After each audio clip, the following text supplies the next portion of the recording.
Hello, everybody. Welcome to another episode of Joy for the Journey conversation. And I am continuing the conversation this week with another one of my mentors. She's more of a spiritual mom to me, but it's all wrapped up in one. So if you would help me to welcome Sandra Kelly. Hey, Sister Kelly. Hey. I'm so grateful that you came on to be with me today. Thank you so much. Oh, my pleasure. You know it is. And she's all the way from Vegas. I'm in Cali and she's in Vegas. I think you're the first person, maybe the second, that's on the same time zone. So that's refreshing. Oh, yes. These time zones. I know. Trying to keep up with those different time zones. Listen. Central, Eastern. Mountain. Yes. All of that, yes. But I really appreciate you being here with me today. And so let me just kind of let you all know about Sister Kelly. I've kind of kept her under wraps. I haven't really told a whole lot of people about you, not because I was ashamed, nothing like that, but you are a diamond in my life. You are a precious jewel. And I kept you so close to my heart.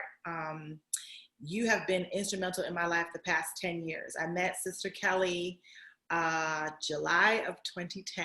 So we celebrated our 10th year anniversary of being in covenant with one another. And I met her at a luncheon with other ladies. And after that luncheon, she asked me for my number and she reached out to me. And we've been mother-daughter ever since. Ever since. And so I remember the first time that we went out to lunch together, and Sister Kelly, you were so transparent with me, about your own journey and what made you decide to do that. We had pretty much just met, but you felt really compelled to be transparent with me. What made you do that? Well, Joy, I had seen you prior to your coming to the luncheon. I was at the Potter's house on a Sunday, my husband and I, and you were asked to sing. And you sang a song that Sunday, and while you were singing, I just happened to look at you, and I think I looked beyond your face, and I saw something, and I just said within myself, I said, Lord, she needs a friend. I said, that lady needs a friend. And I did not know that I was going to be that friend. But the Lord, being who he is, he set it up just perfect. Yeah. And the day you met us, it was a sister interdenominational group. Yeah. And we usually welcome new pastors' wives into the city, and we had invited you to come. And I think I was most impressed by you because you came alone.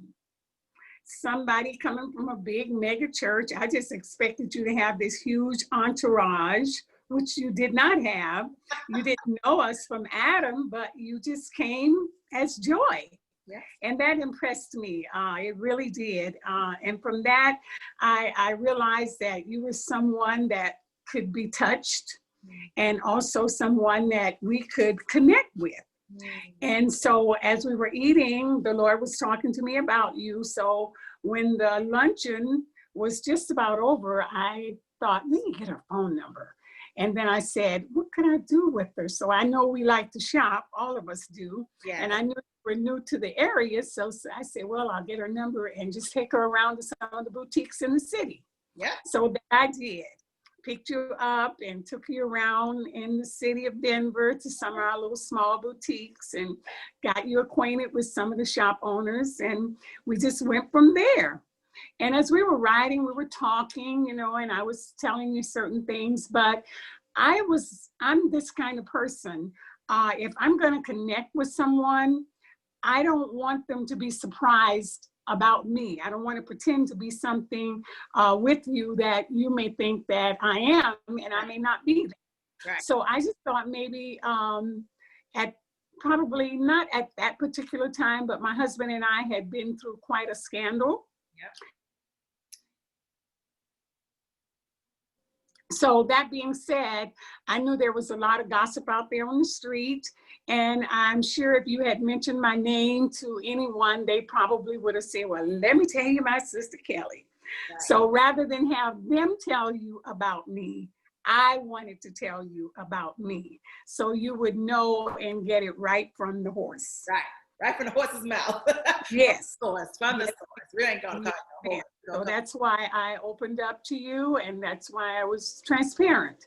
You know, I had come through my healing process. I had gotten to a place where it was not something that was embarrassing to me, nor was it something that I felt that I needed to hide. I was okay with talking to you about it.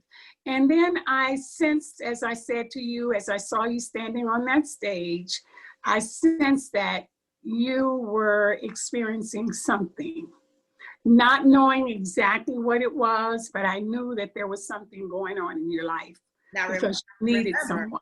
Remember I said I met her in 2010. So this is not the recent scandal that I went through. This is something else that had happened back in 2010. And God brought Sister Kelly into my life at a very crucial part of my life. And I think by you being transparent, I know, by you being transparent, Sister Kelly, that's what helped me to even open up to you. Because, you know, being a former first lady yourself, you don't know who you can trust. It's so hard for first ladies to have friends, like for real friends without any agenda, no kind of motive. You didn't want anything from me. You didn't need anything from me. You just wanted to be there for me. But you became more, not just a friend, but you were like a mom. That's how I've always seen you, as a spiritual mother. And that was something that I definitely was looking for. Like I have a great mom and everything. And, but in different walks of my life, I needed someone else to help bring some guidance. You know, I never had a godmother.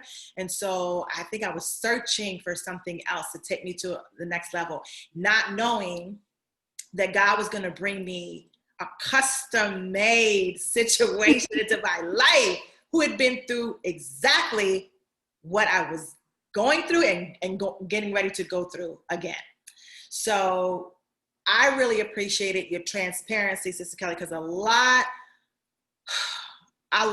of first ladies, a lot of women, I don't even want to put it on a first lady thing, but don't want to be transparent, don't want to be real, don't want to be honest, because they feel like, you know, they're going to lose a lot. You know, maybe their business, like you said, we put on the street, other people will kind of add to the narrative or what have you, but you pushed past anything. I hadn't even heard about you. I had never met you. I didn't know anything. I was still relatively new to the city of Denver. So, but you doing that, it just made my heart open up to you. And man, that was so effective because, like I said, our paths were so similar. Yeah. And I think more of the reason that I is because I realized from my own experience that in that particular phase of it, and I think this is the early onset, because there are phases in these situations. Absolutely. So in my early stages, I tried to keep it a secret, as we all do. Yeah. Want to keep that secret. We don't want nobody to know. I don't know if it's pride, or I don't know if it's us trying to cover. I don't really know. Yes. I think it's probably all of that and probably a few more. Yeah. But in doing that, it's the most loneliest place in the world. And God is so concerned about us that he seems to always send someone. I had someone come to me in that same way, someone that I did not know, someone from a totally different state. And at that time, that was 2 years prior to the scandal being exposed, this woman really helped me because she was someone that I could confide in and talk to, because I could not tell anybody else in fear of it getting out. Was that your Mima? No, it wasn't my Mima. My Mima didn't know until it was exposed. Okay. I'm still trying to keep this from everybody. Wow. You know, Mima and everybody, you know, and we don't want even our closest friends to know. You know, I mean, we want to put the cover on this thing, and I came from that generation that taught what happens in this house stays in this house. Yep. So I came out of that generation. So I was trying to keep my business in my house, but at the same time, it was killing me. Yeah. But that woman was kind of a lifesaver, kind of what I was to you during that early process of your journey, you know, before your journey continued to get to the place where it exploded. And they always do. They start out where you can kind of keep it on the wrap, and you suffer mostly. Out of everybody that suffers through it, you're the one that suffers the most. So in that time frame, while you're trying to keep this thing quiet, it just has a way of exploding, you know, and the Bible is so true. It says what happens in the dark is coming to the light. Sooner or later, listen, baby, it's coming out.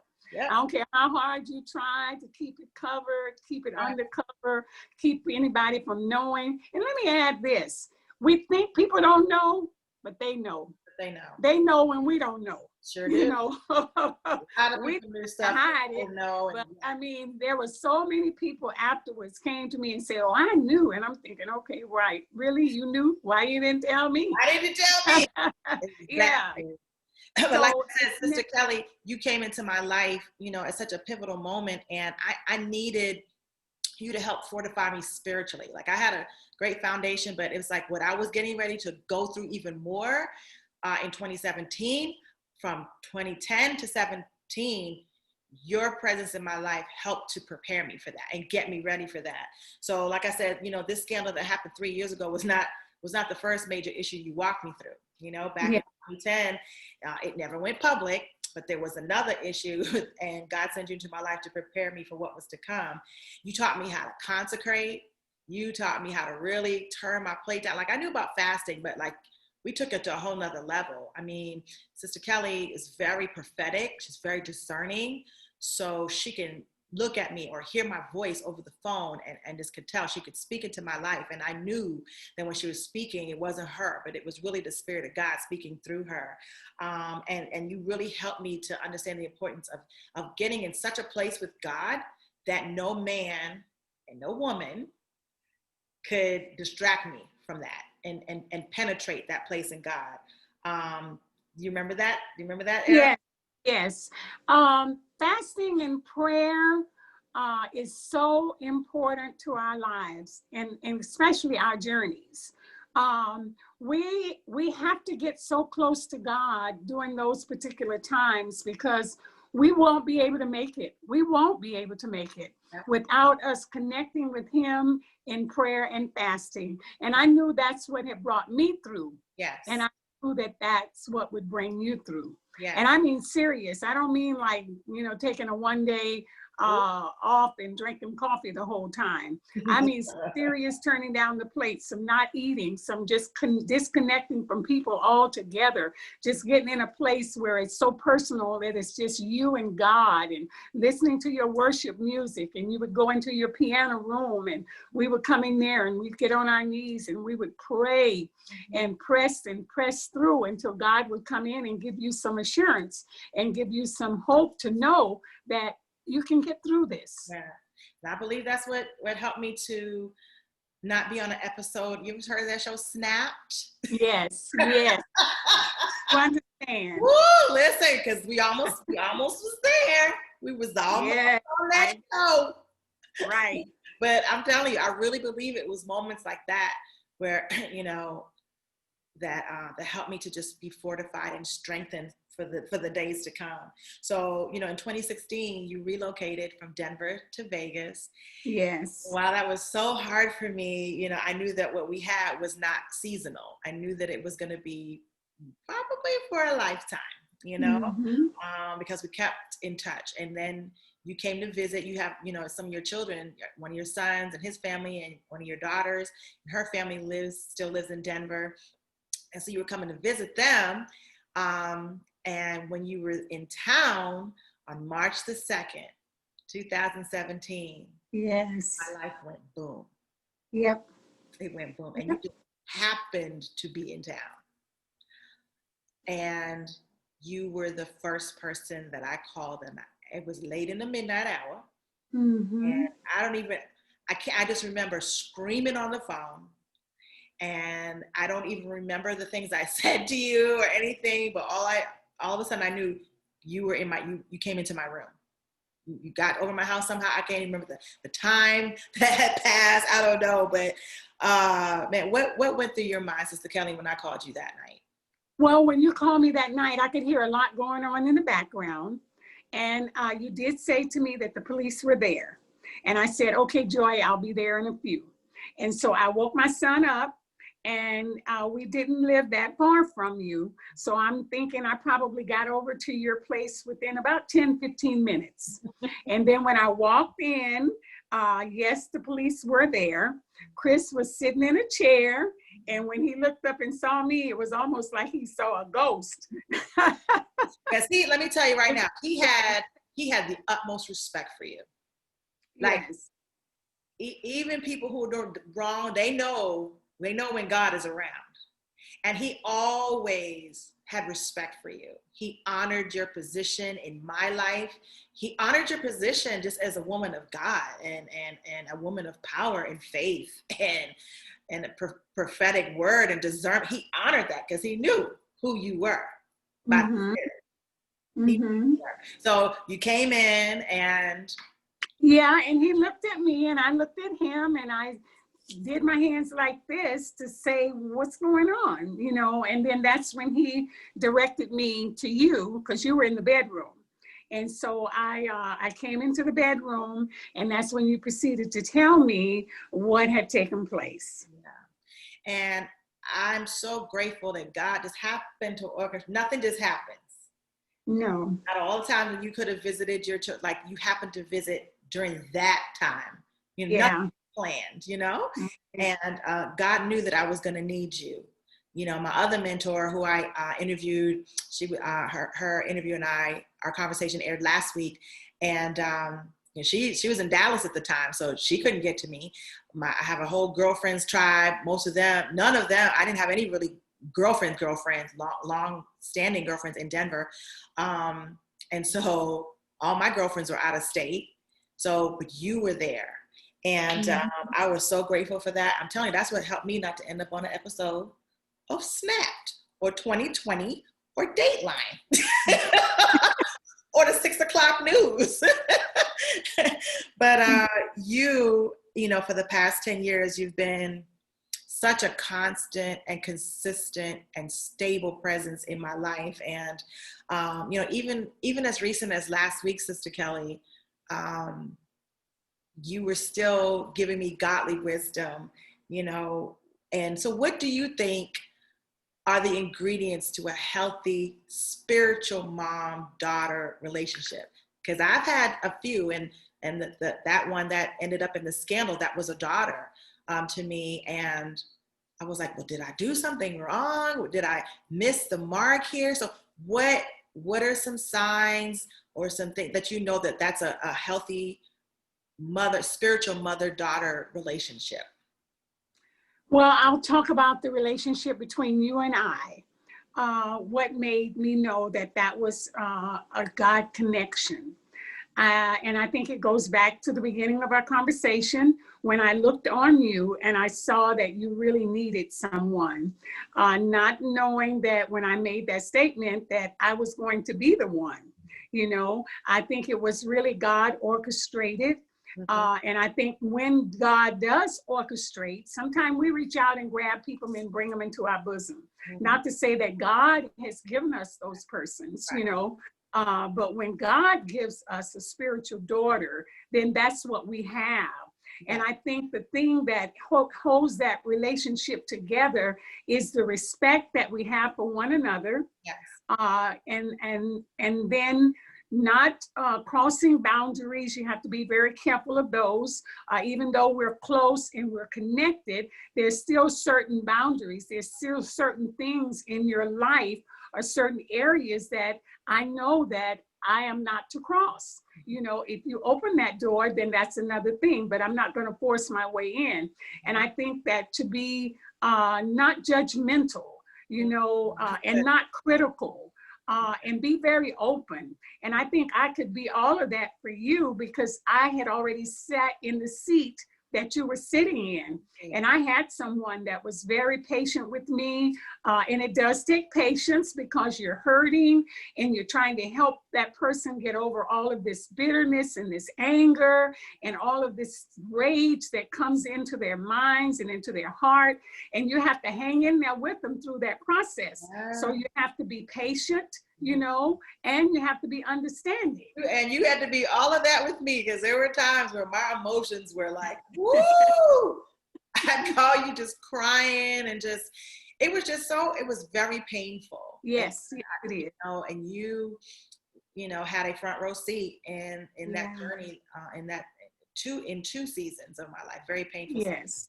But like I said, I really believe that had you not been there for me in 2010, 2017 would have had a completely different outcome. I firmly believe that. Because yes. Even though I may not have done everything perfectly, or, you know, some people I didn't do things right. Oh, it could have been a lot worse. Yeah. And I had that foundation with you and other people that I was accountable to. So yeah, even that night that everything went boom, I wasn't in isolation. I had you in my room. I had somebody on the phone. I had another person for the church. Like I had accountability. Right. And, I strongly believe in that. And so I'm so grateful that you were a safe place for me, Sister Kelly. Yeah. I remember the first time, I get choked up. I remember the first time I came to your house and we were in the basement. Denver has basements. And we were in the basement of your house and your husband was still living at the time. And you told me that you told him, babe, Joy's probably going to be coming over, you know, quite often. He was ill at the time. Yes. And do you remember what he called you pumpkin, right? Yes. Yeah. Yes. Said to you in regards to that, what did he say?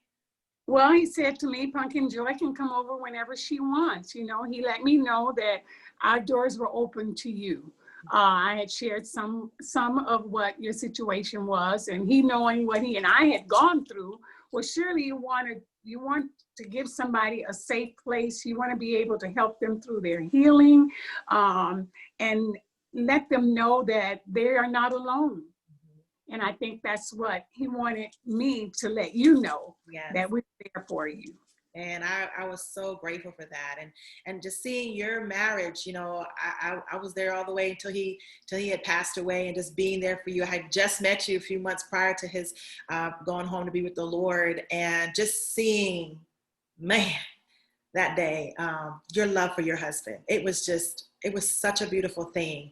And knowing all that y'all had been through, and your marriage was able to still survive through it, and you loved till death do you part. Like it could work. And so seeing that, you know, I was an advocate for marriage. I was like, oh yeah, I'm gonna fight for my marriage. I had a witness, you know, in you all and other people's marriages. So that's what gave me the ammunition to fight for my marriage. Never, you're a front row seater to my life. I never fought against it. Right. Never did not want my marriage to work. Right. So I had to make this adjustment in my heart once I realized, okay, that feeling is not reciprocated. And having to walk through forgiveness, and you helping me to walk through that part. It's like, okay, like a death. Yes. Yes. Yes, absolutely. Absolutely. So, and it's a death whether you go or stay. Because even in my staying, and even what you saw, it was a different marriage. It wasn't the same marriage that we had prior to, but we cultivated something else from what we had. And so we were able to survive that and allow that to grow, and be able to continue to love each other. But it was a different street we were on. Yeah. Wow, that's interesting. It's a death if you leave, a death if you stay. Because you have to accept the fact with the new reality. Because once you've gone through scandal, once your marriage has gone through trauma. Yes, absolutely. New marriage. Yes, yes, absolutely, absolutely. Well, I love you so much. You know that. And Well, you know, I I should can't wait come. for this pandemic to be over. So I can come back to Vegas and we can go to one of them cute hotels and sit out by I the know, right? You don't have to wait for the pandemic to be open. The doors are open.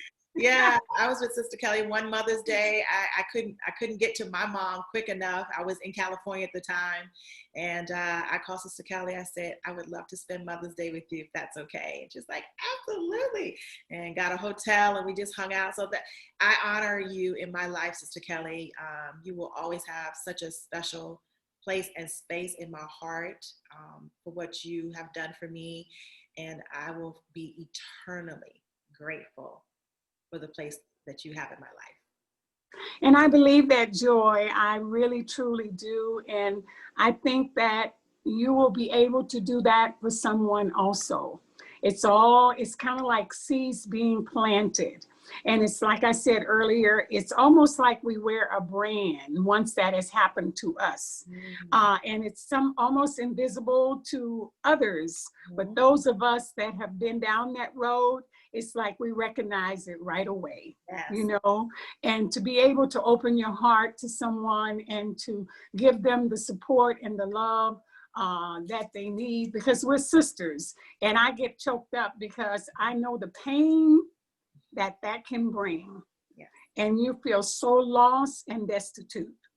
And it's almost like you have nowhere to go and nobody to turn to. Yes.